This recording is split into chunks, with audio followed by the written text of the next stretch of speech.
গাছটা দেখেন এখানে কতগুলো খেজুর গাছ। এটা কিন্তু একটা গাছ থেকে অনেকগুলো গাছ বের হয়েছে, অনেকগুলো। এগুলো কিন্তু কেউ যত্ন করে এরকম না, কেউ যত্ন করে না, কেউ এখানে পানিও দেয় না। খেজুর গাছে কিন্তু প্রতিদিন পানি দেওয়া লাগে।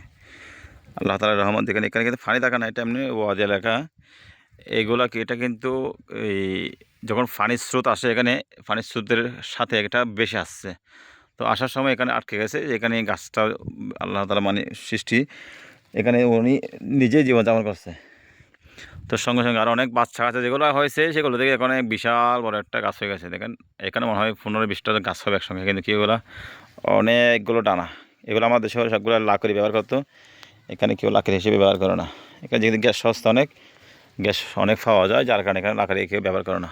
অনেকগুলো গাছ একসঙ্গে, খেজুর ফুলও আসছে, এগুলো কেউ হয়তো করবে না, কেউ এখান থেকে নেয় না।